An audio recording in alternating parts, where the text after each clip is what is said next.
Depois da invasão norte-africana de Napoleão Bonaparte, em 1798, surgem os primeiros vestígios da glória passada do Egito. A redescoberta desta antiga civilização incendeia uma paixão pelo Egito que se estende por todo o mundo. Os primeiros egiptólogos superam todos os restantes caçadores de troféus e estão decididos a fazer nome, trazendo para a Europa barcos carregados com tesouros egípcios.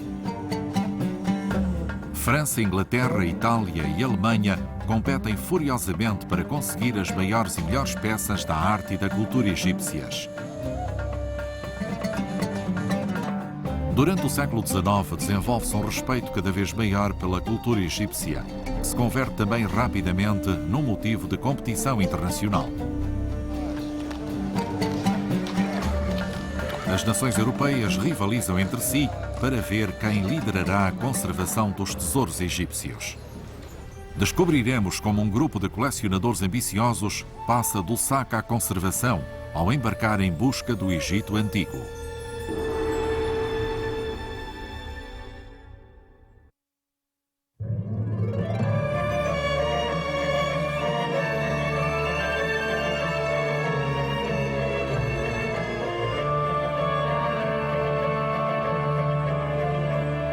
Egito, um tesouro da humanidade. Do saque à conservação. Em meados do século XIX, a França reclama para si a maior coleção do mundo de objetos de arte egípcios. Estão depositados no Louvre de Paris, onde se leva a cabo a maioria dos trabalhos científicos sobre o Egito Antigo.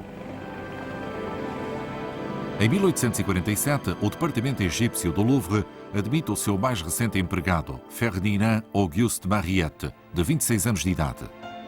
Mariette é basicamente um autodidata e a sua dedicação ao trabalho capta de imediato a atenção dos seus chefes.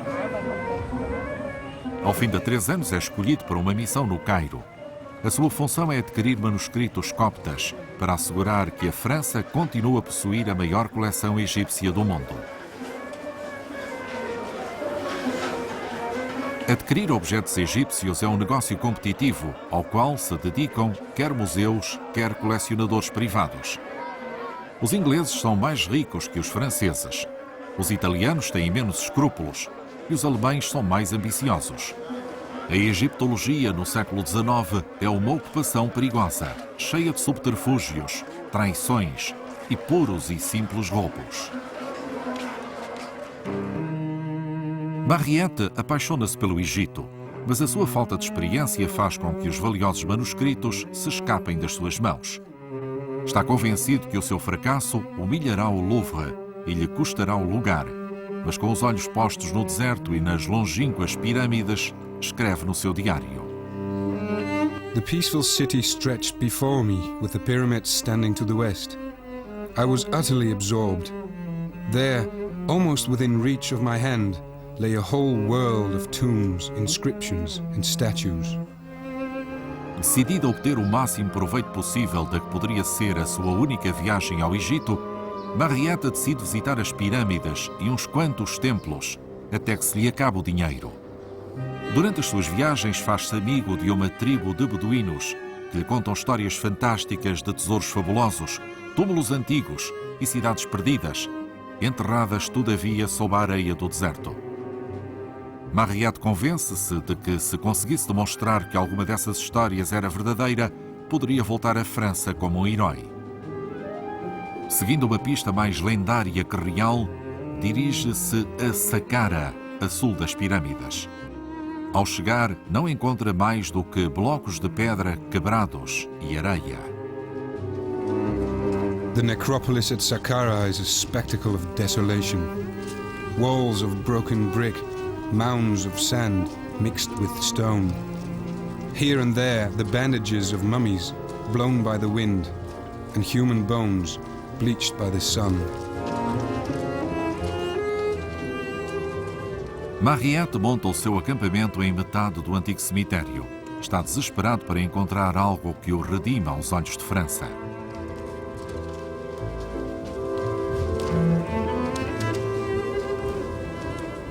While trying to make out the original plan of the tombs, my eyes fell upon a sphinx, its smiling head sticking out of the sand. I recognized it to be one from the avenue of sphinxes I had heard about.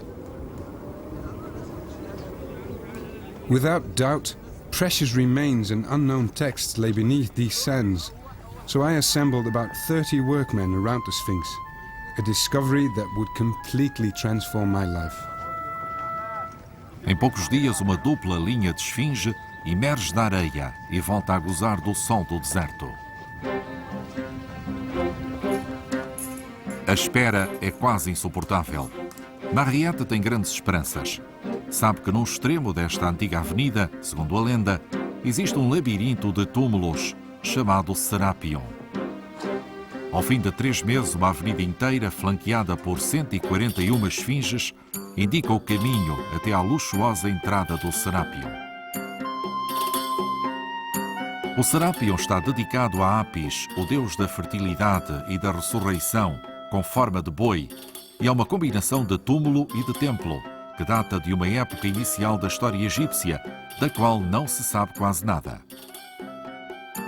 A 12 de novembro de 1851, Auguste Mariette abre caminho entre os escombros acumulados e entra com muito cuidado num imenso corredor subterrâneo. Em ambos os lados há câmaras que contêm enormes sarcófagos, com os corpos mumificados dos bois sagrados.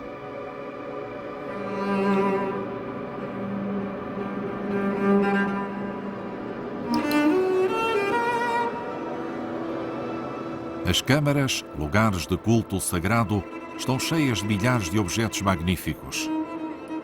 Estátuas, joias, placas de bronze, riquezas de toda a espécie. Um dos sarcófagos está ainda intacto. Decidido a conseguir o seu tesouro, Mariette coloca dinamite num canto da tampa de pedra, acende a mecha e sai correndo.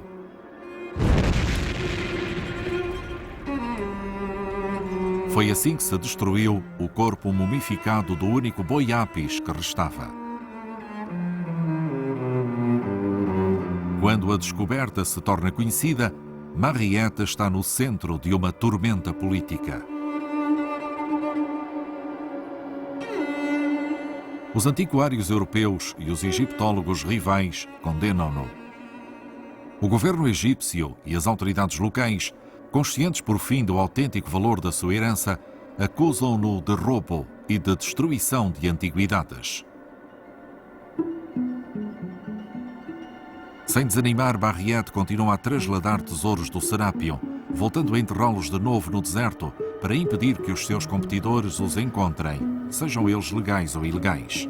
Finalmente, o governo francês e o Louvre chegam a acordo com as autoridades egípcias.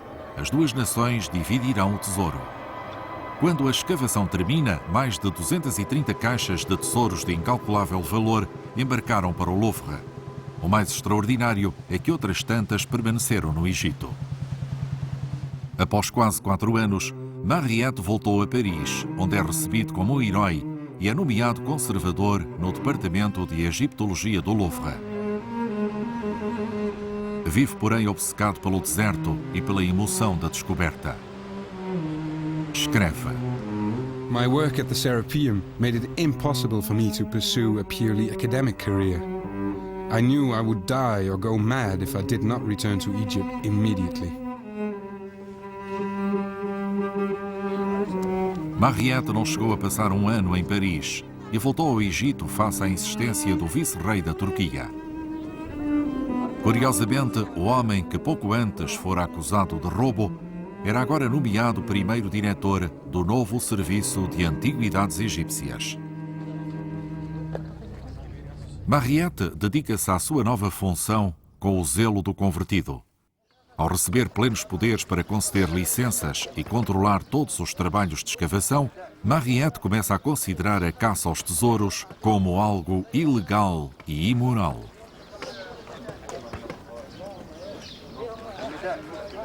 Inglaterra, Itália e Alemanha indignam-se. As grandes potências coloniais só veem no Egito uma interminável fonte de troféus e consideram a nomeação de Mariette como chefe de antiguidades como um gesto de favor entre os governos egípcio e francês. Sem dúvida, a indignação está bem fundada. A maior parte dos arqueólogos que trabalham no Egito nessa época são ingleses, sendo os turcos que governam o Egito aliados políticos dos alemães.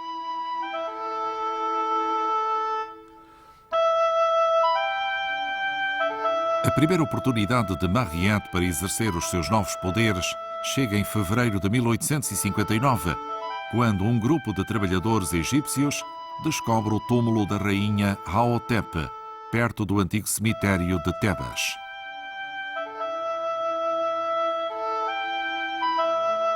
Quando se constata que as autoridades locais estão embarcando o tesouro para enviar ao vice-rei da Turquia, Mariette embarca para Tebas, aí encontrando um barco cheio de objetos descobertos no referido túmulo. Mariette confisca o tesouro e envia-o para o Cairo, frustrando assim os planos do vice-rei, que fora justamente quem o nomeara para o cargo.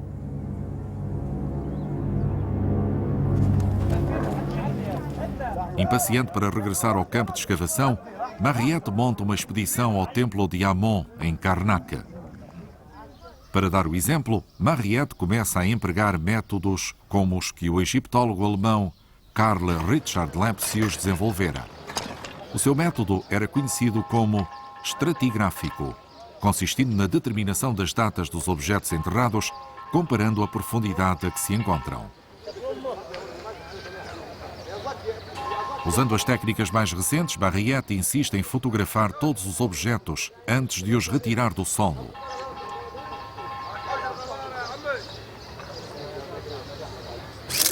A fotografia converte-se nesses momentos numa ferramenta essencial para documentar detalhadamente as descobertas. Only after a long examination can an archaeologist make distinctions between works of art. Photography recognizes these instantly and with the greatest of impartiality. Photography never lies. You are sure of its complete objectivity. You see exactly what it sees. Só em 1860, Mariette abre 35 novas escavações, mas continua impaciente para voltar a Saqqara, onde descobrira pela primeira vez os tesouros do Serápio. Está convencido de que esse lugar lhe reserva maiores descobertas. E pela segunda vez, o seu instinto não lhe falha. Ao regressar a Saqqara, desenterra uma série de túmulos que contêm uma maravilhosa coleção de estátuas funerárias de madeira com 4.000 anos de idade, com cores tão vivas que os escavadores que as descobrem fogem aterrorizados, pensando que tinham desenterrado pessoas vivas que estavam enterradas há milhares de anos.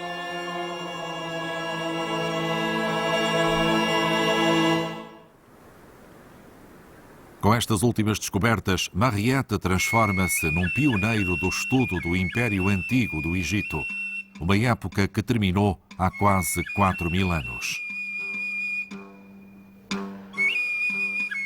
Todas as superfícies das câmaras funerárias estão decoradas de forma brilhante, com cenas cotidianas.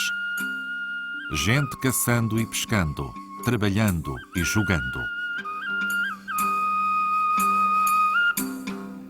Mariette compreende que essas cenas foram feitas para rodear os mortos de cenas familiares da sua vida terrena e para os consolar na sua viagem até ao outro mundo. Havia objetos importantes por descobrir em todos os túmulos, mas este era o túmulo de Ptahhotep, um dos mais altos funcionários do Império Antigo, que foi vizir no final da Quinta Dinastia. A sumptuosidade desses túmulos faz com que Mariette compreenda quão importante é conservar os monumentos egípcios. Pela sua antiguidade, são tremendamente frágeis. Ao serem desenterrados, começam a deteriorar-se rapidamente. O ar, a umidade e a luz do sol são agentes de destruição, mas o pior é a intervenção humana. O primeiro túmulo que abrira em Saqqara, 10 anos antes, sofrera mais por culpa dos turistas e dos arqueólogos do que nos 6.000 anos anteriores. Mariette compromete-se a fazer tudo o que fosse possível para proteger essas primeiras mostras da civilização humana. Escreve: 500 years hence, Egypt should still be able to show the scholar who will visit her the same monuments we are now describing. Para combater a ameaça de deterioração e também o comércio ilegal de antiguidades roubadas, Mariette consegue que o governo egípcio lhe dê fundos para criar um museu no Cairo.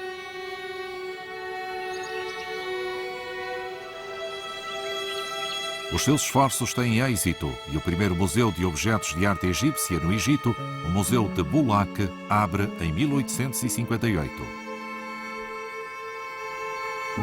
Once upon a time, Egypt destroyed its monuments. Today she respects them, and in the future, she will love them. Que ironia vinda de um homem que antes usara dinamite para abrir um sarcófago. No entanto, demonstra o profundo efeito que a antiga terra dos faraós teve sobre o jovem e ambicioso francês. Em 1877, Mariette regressa a Paris, a tempo de supervisionar a instalação da secção egípcia na Feira Mundial. A comunidade académica francesa elogia efusivamente tanto o cientista como a sua obra. Sozinho, conseguiu que a França continuasse a ser a primeira potência mundial nos estudos egípcios.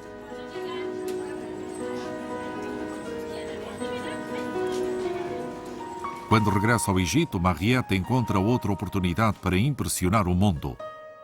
A maior maravilha da engenharia da época, o Canal do Suez, construído pelos franceses, inaugura-se ao cabo de 2 anos e o vice-rei encarrega Mariette de organizar os festejos da inauguração.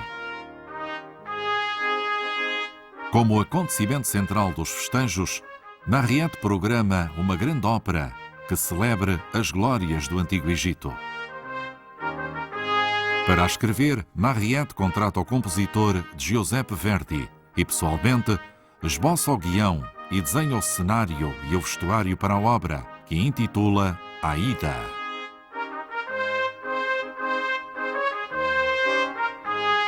Infelizmente, a grande ópera não está terminada para a inauguração do canal e só estreará 3 anos mais tarde, em 1871.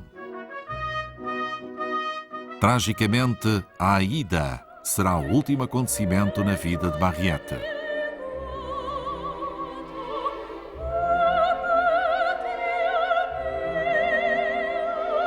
Em 1878, o seu museu vê-se inundado pelas cheias e a maior parte das suas notas e desenhos são destruídos. Na primavera de 1881, envelhecido prematuramente pela dureza do seu trabalho, destroçado pela perda das suas notas e meio cego, Mariette, com 60 anos, compreende que deve encontrar um substituto. Em vez de escolher um dos arqueólogos que trabalham no Egito, maioritariamente ingleses, contrata um membro pouco conhecido da Academia Francesa. Embora não fosse o candidato mais destacado para dirigir o Serviço de Antiguidades do Egito, para Mariette é a melhor maneira de manter a supremacia francesa no Egito. O candidato de Mariette é Gaston Maspero. Jovem e brilhante linguista como Champollion, Maspero não possui, contudo, grandes conhecimentos sobre arqueologia. Ao ser nomeado, Maspero recebe o monumental encargo de conservar as escavações arqueológicas mais importantes do mundo. É uma tarefa tão complicada que nenhum homem pode levá-la a cabo sozinho, por muitos conhecimentos que possua. Consciente da sua falta de experiência, Maspero toma uma decisão prudente: continuar a obra de Mariette em Saqqara, mas ampliando-a. Mariette concentrara-se nos túmulos do Império Antigo, ignorando os túmulos de épocas posteriores que existiam à volta. Concentrando-se neles, Maspero procura túmulos com inscrições hieroglíficas. Desta forma, espera traçar o processo de desenvolvimento da língua egípcia, desde os simples desenhos até aos hieróglifos plenamente desenvolvidos, usando a evolução da escrita para traçar um mapa cronológico contínuo da civilização egípcia. Maspero estuda as pirâmides com textos do último período do Império Antigo. Estes túmulos contêm os documentos teológicos mais antigos, chamados Textos das Pirâmides. Depois de mais de 5.000 anos, a escrita continua sendo a chave para conhecer esta fantástica civilização. Maspero solicita que se façam esboços e fotografias de tudo. As inscrições são tão numerosas e tão complexas que Maspero está consciente que levará anos a completar a sua tradução. Mas os resultados deste trabalho deverão ajudar, por um lado, a constituir uma cronologia da história egípcia e, por outro lado, a aplicar alguma disciplina académica aos desordenados estudos da época do Antigo Egito. Mas a disciplina académica não é o pior desafio que Maspero enfrenta.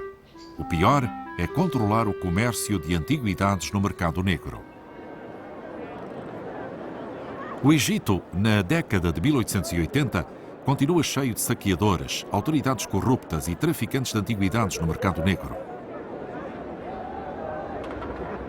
Um dos colecionadores mais famosos é Sir Wallis Budge, conservador de antiguidades egípcias no Museu Britânico. Nas suas frequentes viagens, Budge adquire grande quantidade de tesouros, chegando a maior parte deles à Inglaterra sem autorização adequada. É a forma que Budge tem para se esquivar ao controle francês das obras de arte egípcia.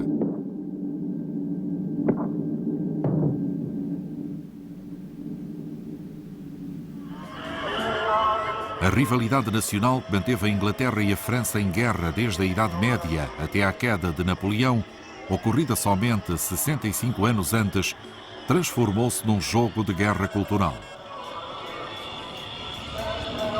Sabendo que Budge comprara objetos de arte roubados em grandes quantidades, Maspero cerca a sua casa no Cairo com guardas armados.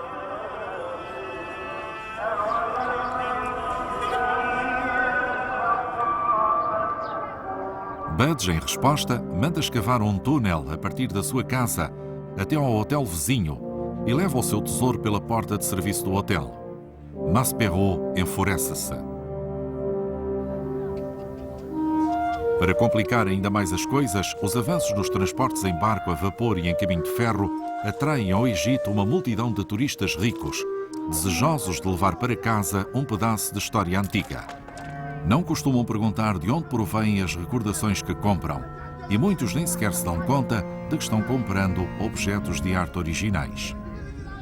Maspero, decidido a deter o fluxo de antiguidades para o mercado negro, organiza uma investigação a grande escala para apurar as origens dessa hemorragia cultural.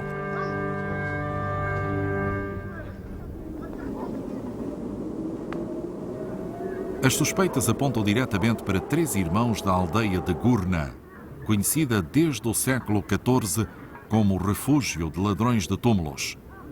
Maspero ordena a sua detenção. Depois de quase um mês de interrogatórios contínuos, os irmãos nada revelam.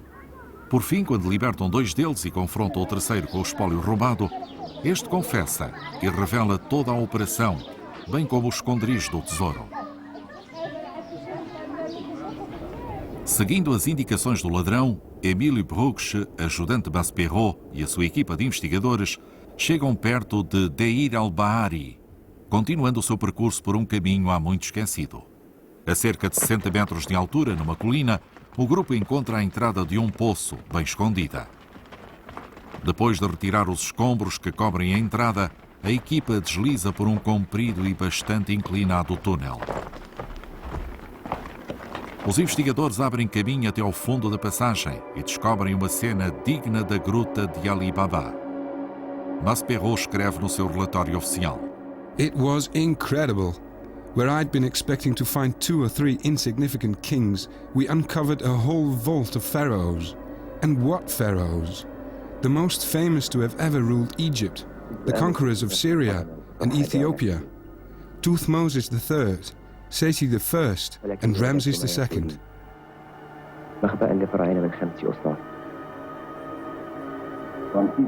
Egypt is truly a land of wonders. Unlike other ancient cultures, she is not just content with handing us her monuments, she gives us the very man who erected them. Há séculos, os sacerdotes trasladaram os corpos destes poderosos monarcas desde as suas criptas originais até esta gruta inacessível. Pretendiam assim salvar os faraós e os seus tesouros dos danos provocados pelos ladrões de túmulos antigos. Mais irónico é que os faraós e os seus tesouros foram descobertos justamente devido à ação dos ladrões modernos. Emílio Bruges, ajudante de Maspero, ordenou que os despojos reais fossem transportados para o Cairo o mais rápido possível. That evening in Luxor, mummies, coffins and other goods were duly wrapped in sheets and taken to the boat. As we left with our cargo of kings, a curious thing occurred. On both banks of the Nile, peasant women followed the boat wailing, and the men fired off their rifles, as if honoring a funeral. Em 1886, após 5 anos de contínuos êxitos, Maspero inicia a monumental tarefa de desenterrar um dos grandes símbolos da civilização egípcia, a gigantesca Esfinge de Giza. Estivera enterrada na areia do deserto até ao pescoço durante séculos, e o seu tamanho real fora objeto de inúmeras conjecturas.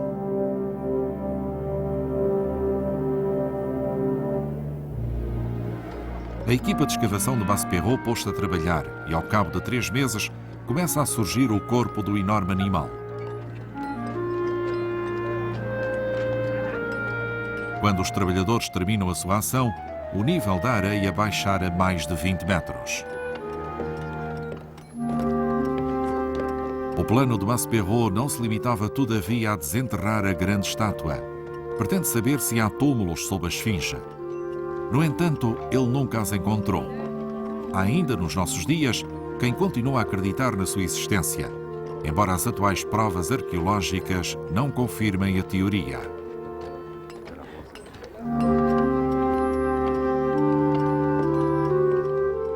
A impressionante quantidade de sucessos de Maspero, sobretudo o desentulhar da Esfinge, atrai um número cada vez maior de turistas europeus e americanos. Maspero decide cobrar entradas nos monumentos e nas escavações. Se as pessoas querem desfrutar do Egito, que ajudem a pagar o seu estudo e conservação.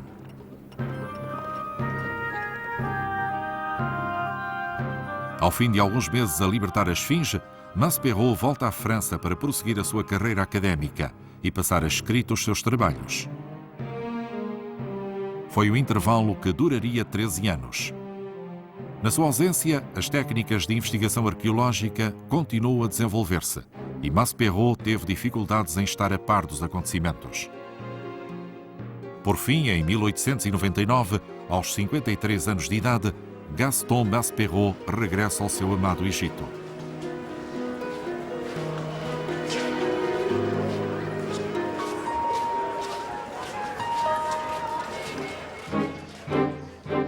Pouco depois do seu regresso, ocorre um acidente.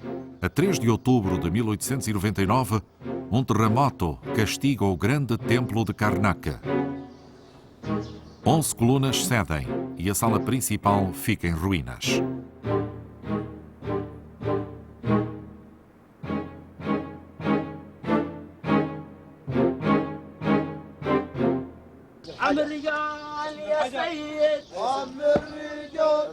Decidido a reparar o edifício, Maspero entrega a uma equipa de trabalhadores, guiados pelos melhores arqueólogos franceses, os grandiosos trabalhos de reconstrução. Maspero visita a miúdo o lugar para observar os avanços na obra. Está fascinado com esse antigo edifício com 4.000 anos. Much earth had to be cleared to find the huge stones, some of them 20 meters in height, which had buried themselves in the sand when they collapsed. Blocks were laid on rollers of acacia wood and pulled into place with great cords. If Ramses II had come back to inspect the work, he could quite well have imagined that nothing in his country had changed.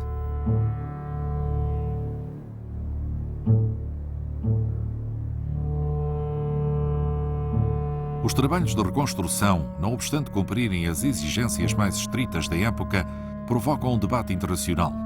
Parece que todo o mundo sabe o que se deveria fazer com o edifício em ruínas. Poetas e pintores românticos exigem que as ruínas permaneçam como estão, mas nem Maspero nem a maioria dos egiptólogos concorda com isso. It is always a pity to meddle with such beautiful ruins, even when necessity demands it. But how could we have done any other? Time urges us to revive the monuments without doing anything to alter their character, and to investigate work which might preserve them.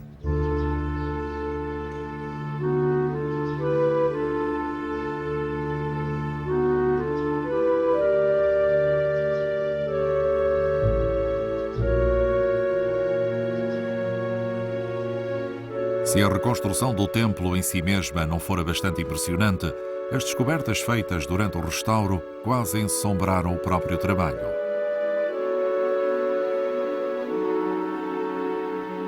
Em 1903, durante o quarto ano do restauro, descobre-se sob as lajes de alabastro do sétimo pilone o chamado esconderijo de Karnak. À medida que os trabalhos de escavação avançam, vai surgindo uma quantidade de estátuas inimaginável.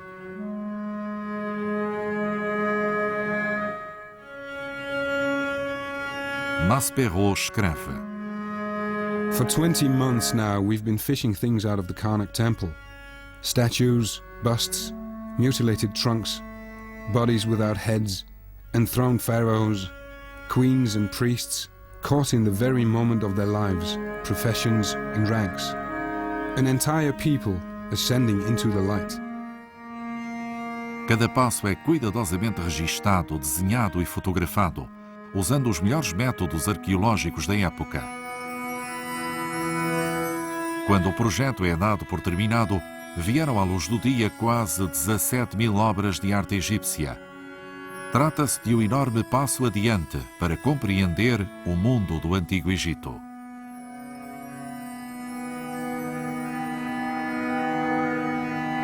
Em virtude do alcance do projeto e da combinação da gestão do museu e de todas as outras escavações arqueológicas que havia no Egito, Maspero não aguenta todo o trabalho. Há que ampliar o quadro do Serviço de Antiguidades do Egito. Entre os contratados há um inglês sem experiência com 17 anos, chamado Howard Carter. O seu destino levá-lo-á à fama internacional 25 anos mais tarde, como descobridor do famoso túmulo de Tut-Ank-Amon. Mas mesmo aumentando muito o quadro, Maspero tem ainda que travar sozinho as batalhas mais importantes. Para habituar o povo egípcio a responsabilizar-se pelo seu próprio passado, abre uma cadeia de museus locais por todo o Egito, incluindo um novo e maior edifício no Cairo.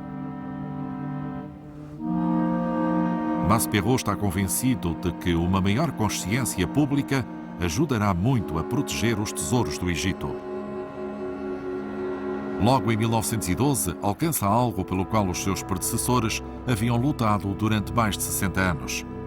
A introdução de uma série de leis que proíbem a pilhagem de antiguidades e monumentos egípcios.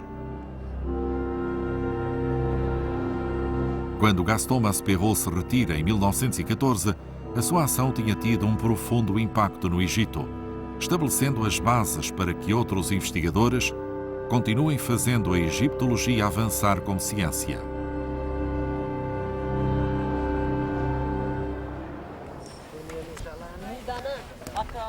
Em 1880, ainda antes de Maspero ter sido encarregue do Serviço de Antiguidades do Egito, um inglês de 27 anos, chamado William Flinders Petrie, chegara ao deserto com uma missão que no momento parecia bem estranha. Petrie deseja estudar detalhadamente a construção das grandes pirâmides de Giza. Aos egípcios e até aos egiptólogos, parece-lhes uma missão insensata. Para Petrie, tem muita lógica. Desde que os europeus começaram a estudar o Egito 80 anos atrás, nunca ninguém colocara a questão de como se construíram estas enormes edificações. Na sua adolescência, Petrie viajara pelas ruínas megalíticas de Inglaterra para estudá-las e medi-las, tentando analisar a sua complicada geometria. Aos 19 anos de idade, escreve um estudo muito completo sobre a organização das pedras de Stonehenge. Partindo das suas experiências em Stonehenge, é natural que queira estudar a geometria de outras estruturas antigas. Lê numerosas teorias sobre a construção das pirâmides, mas nenhuma está baseada nas observações em primeira mão e, pelo que vê, nem na lógica. O astrónomo inglês Piazzi Smith, por exemplo, sugere que cada linha de pedras simboliza o crescimento da civilização. Há muitas outras teorias igualmente despropositadas e absurdas. A melhor forma de descobrir a verdade é visitar o Egito. Ao passear entre as pirâmides e os monumentos, medindo e fazendo cálculos, Petrie horroriza-se, como muitos outros antes dele, ao dar-se conta de que a herança egípcia está sendo saqueada e destruída a um ritmo elevadíssimo. Secções inteiras dos edifícios e templos foram arrancadas. Há monumentos anotados em guias de viagem que desapareceram completamente. Ao mesmo tempo que colecionadores europeus levam para suas casas o seu tesouro, os egípcios queimam milhares de múmias antigas como combustível para os comboios e máquinas a vapor. Como outros viajantes, Petrie ouve frequentemente os engenheiros gritar: "Precisamos de mais vapor, ponham outro faraó no fogo." A year's work in Egypt made me feel it was a house on fire, so rapid was the destruction. My duty was that of a salvage man, to get all I could as quickly as possible, and then, when I was 60, I would sit and write it all down.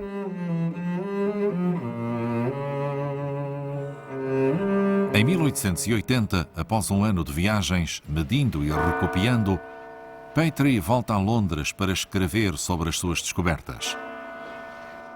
Depois de publicar grande quantidade de artigos, conhece a jornalista Amelia Edwards, fundadora da Egypt Exploration Fund, um grupo de ricos benfeitores interessados em popularizar a cultura egípcia. Este grupo fica impressionado pelo seu enfoque científico e Petrie obtém financiamento para regressar ao Egito e prosseguir o seu trabalho.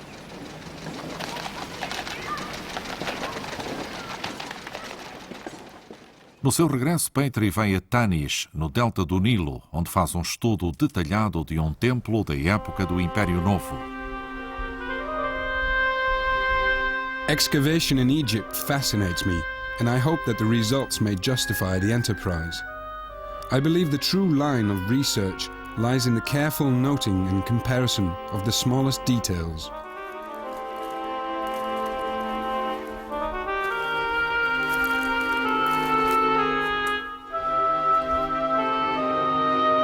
Petrie introduz métodos inovadores de escavação, elimina o posto de capataz e controla pessoalmente os trabalhos.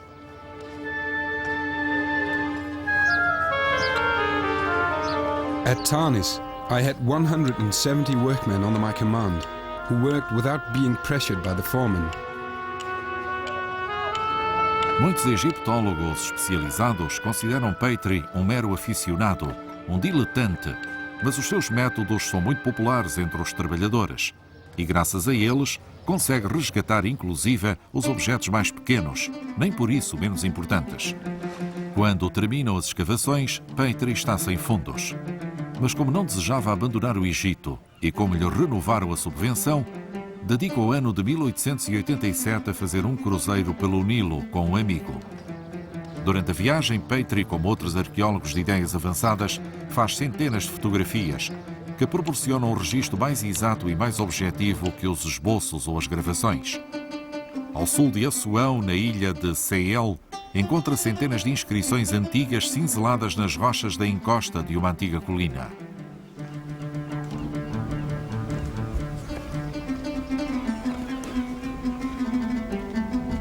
Algumas das inscrições são tão antigas como a própria civilização egípcia.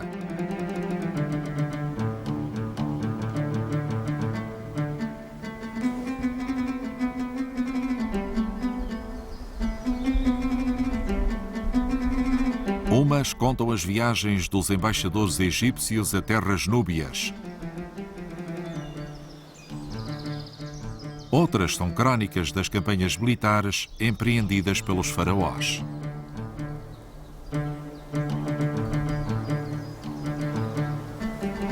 Uma inscrição fala de uma grande fome e conta como o rei Djoser apelou aos deuses para alimentar o seu povo.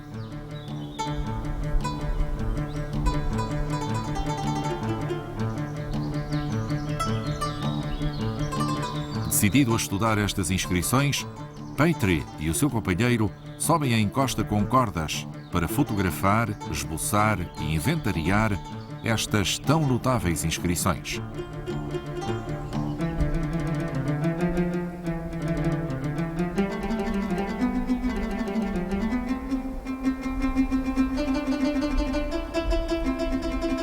Ao chegar a Assuão, Petrie encontra um telegrama que lhe garante uma subvenção adicional do Egypt Exploration Fund.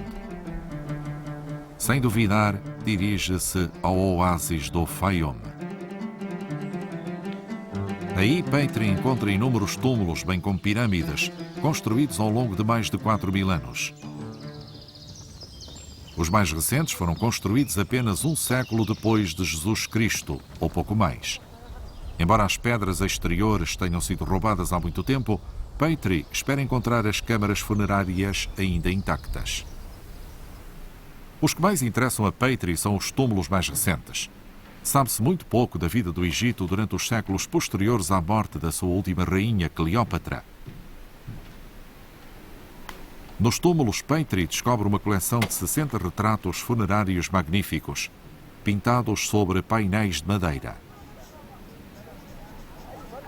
Decifrando as escritas dos sarcófagos, Petrie descobre que os egípcios da época romana conservavam os corpos dos parentes mortos em câmaras subterrâneas anexas à casa das suas famílias durante gerações, antes de os colocarem no túmulo. Esta hipótese é atualmente questionada. Segundo as leis estabelecidas previamente por Auguste Mariette, todas as descobertas arqueológicas devem ser partilhadas a 50% com o Serviço de Antiguidades do Egito. Obediente, Petrie envia as delicadas imagens para o Cairo. Mais tarde descobre com grande desgosto que Gaston Maspero deixara essas magníficas obras de arte expostas ao sol e à chuva no pátio traseiro do museu. Furioso, Petrie exige que lhe devolvam essas antiguidades de incalculável valor antes de acabarem completamente destruídas. Por fim, Maspero seleciona 12 retratos para o Museu do Cairo, entregando a Petrie 48 dessas extraordinárias máscaras. Petrie envia-as para Londres, para uma exposição especial no Museu Britânico.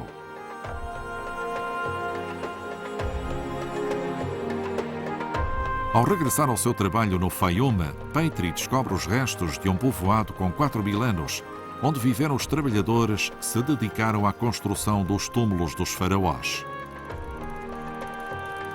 As casas estão cheias de utensílios da vida cotidiana. Este é um dos aspectos completamente ignorado nessa época da vida do Antigo Egito: os objetos cotidianos da gente vulgar.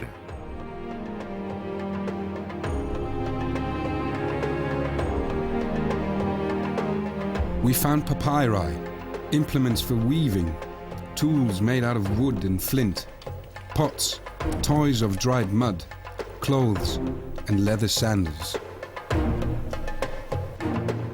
Os objetos não são tão luxuosos como os do túmulo de um faraó, mas são coisas que as pessoas de todo o mundo podem compreender e identificar.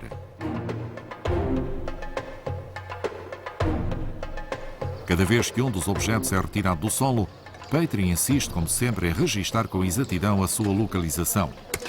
Esta descoberta tão notável confere a Petrie uma reputação internacional como arqueólogo destacado. A partir dos inúmeros dados que recolheu nas suas escavações, Petrie está decidido em publicar as suas descobertas para benefício das futuras gerações. Escritor prolífico, publicará um total de 97 obras. I am only concerned that publication of my work, over the decades and centuries to come, will serve as an invaluable reference on their subject. Terminado já o seu trabalho no Fayoum, Petri dedica-se ao palácio de Akhenaton, em Tel El Amarna, no Egito Central. Embora Akhenaton e a sua bela esposa Nefertiti sejam os governantes mais famosos do Egito, pouco se sabe do seu palácio e da sua forma de viver. Petri está decidida em acabar com esse desconhecimento.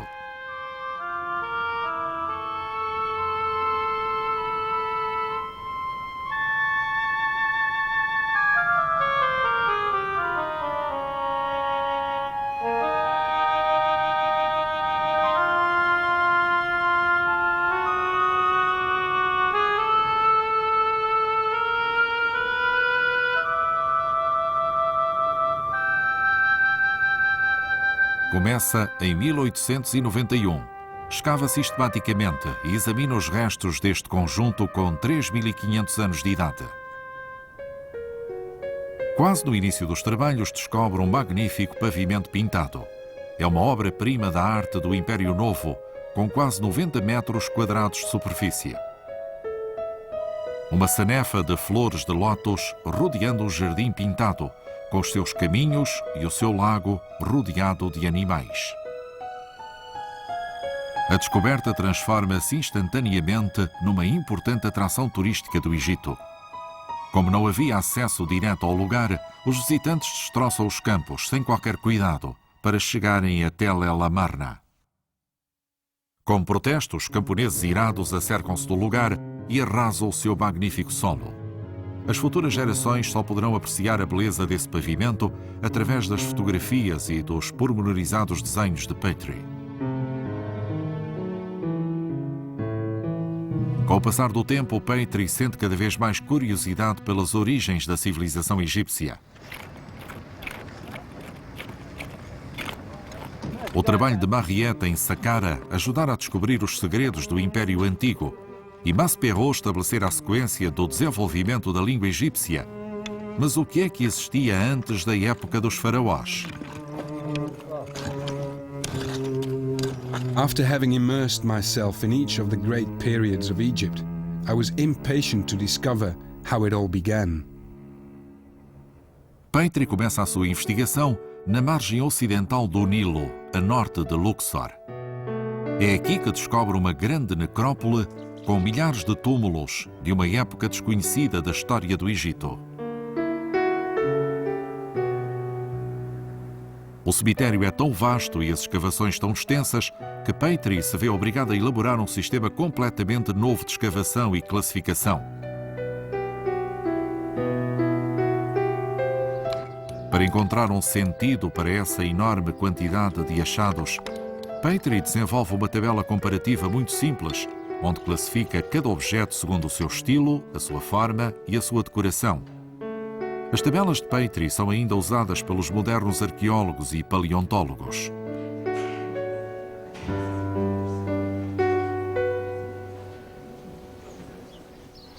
Com quase 75 anos de idade, a capacidade de trabalho de Petri continua a admirar os seus companheiros, inclusive aqueles que têm metade da sua idade. Por mais esgotado que esteja, Petri encanta-se com o seu trabalho. I am at peace in this land. Such an impression of freshness is at the heart of its existence. Em 1933, Flinders Petrie, o rapaz que saiu para medir as pirâmides, jubila-se da University College e muda-se para Jerusalém, onde morrerá trabalhando 9 anos mais tarde, aos 89 anos de idade. Em apenas pouco mais de um século, a egiptologia deixou de ser um desporto de aristocratas aventureiros para se tornar uma ciência exigente, dedicada ao estudo e à conservação do Antigo Egito, de todos os tempos e em todos os países. A partir de então, competirá aos egiptólogos do século XX zelar para que o trabalho e a visão desses pioneiros não se perca.